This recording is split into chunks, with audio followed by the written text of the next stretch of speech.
है, फिर आपने बीच में दवा छोड़ के फिर पकड़ा तो आपकी दवा की खुराक ज्यादा बढ़ानी पड़ेगी, वो बदल जाएगा एमडीआर में। फिर अगर आपने किसी वजह से छोड़ी तो एक्सडीआर में बदल जाएगा, ये सबसे खतरनाक। और जिसको एक्सडीआर हुआ है उसके संपर्क में आने वाले वो सीधे हो जाएगा, एमडीआर है जिसको उसको सीधे हो जाएगा। तो हम कितने ऐसे माहौल में है जहां पर हमें सबको सावधानी बरतने की बहुत ज्यादा जरूरत है। दूसरी बात ये था कि किसी के आप संपर्क में सीधे आएंगे तो ही टीबी होगी। टीबी हवा में है, टीबी के जो बैक्टीरिया है वो हवा में है। जो साधारण शब्दों में मैं आपको कहूँ, जब आप कमजोर पड़ते हैं तो बैक्टीरिया आपको पकड़ता है, ये किसी के साथ भी होता है। हमें जरूरत क्या है कि बैक्टीरिया को खत्म करें, लेकिन सिर्फ दवा से काम चलने वाला नहीं है। दवा जब हैवी होती है, हैवी डोज आप लेते हैं तो आपको जब दवा का डोज हैवी होता है तो आपको थोड़ा सा डाउन कर देगा। इसके लिए टीबी मुक्त भारत की जो परिकल्पना थी, ये सर्वप्रथम हमारे जो राज्यपाल महोदया मैडम है, इन्होंने एक अभियान स्वरूप यहाँ पे प्रारंभ किया था, जिसको बाद में उत्तर प्रदेश सरकार ने एक शासनादेश जारी करके इसको बृहद रूप से प्रारंभ किया और यूपी की शुरुआत को फिर देश स्तर पे एक नाम मिला और इसका शासनादेश पूरे भारतवर्ष के लिए जारी हुआ। टीबी एक ऐसी बीमारी है जहाँ पे जिसकी रिकवरी बहुत अच्छी है, जिसमें अगर पेशेंट इत्मीनान से दी गई दवाई को पूरे समय भर के लिए अगर खा जाए तो उसके बाद उसको दोबारा होने की संभावना नहीं रहती और वो लगभग 100% रिकवर करता है, बिल्कुल पूर्व की भांति रिकवर करता है। टीबी जैसा कि कुछ सांस संबंधी भी होते हैं, कुछ जैसे बोन में भी हो सकता है, आपके हड्डियों में भी हो सकता है, आपके रीढ़ में भी हो सकता है, तो कई प्रकार से होते हैं। और जब होते हैं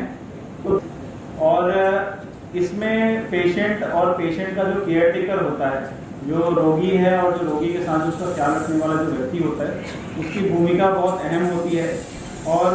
जिम्मेदारी होती है कि वो दिन में जितनी बार डॉक्टर ने कहा है और जो दवाई कहा है वो उतनी बार उसको उपलब्ध कराए। साथ ही साथ इस बीमारी में पेशेंट का वजन बहुत तेजी से गिरता है, क्योंकि उसके अंदर जो जीवाणु होते हैं वो उसके जो प्रोटीन सेल्स होते हैं उसको खाते हैं। तो आवश्यकता ये होती है कि एक डाइट पकड़ के पेशेंट उसका पालन करे, जिससे कि उसको रिकवर होने की शक्ति भी मिले।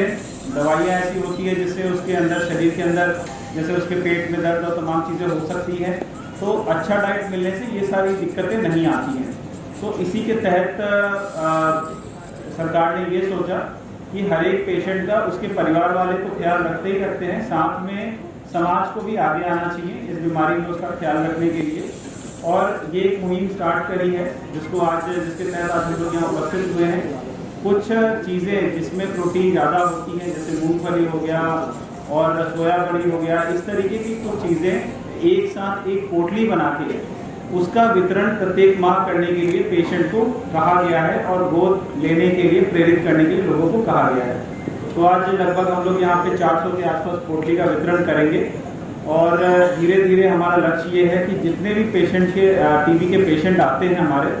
और जो एग्जिस्टिंग जिनका इलाज चल रहा है, उन सभी में ये पोटली का वितरण होगा।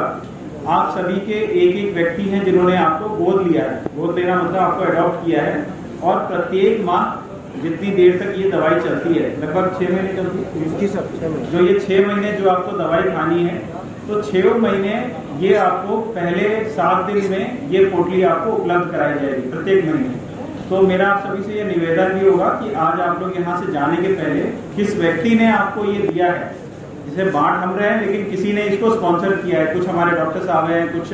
हमारे संभ्रांत व्यक्ति हैं, तो तमाम यहाँ के सामाजिक लोग हैं, उन्होंने इसको स्पॉन्सर किया है। तो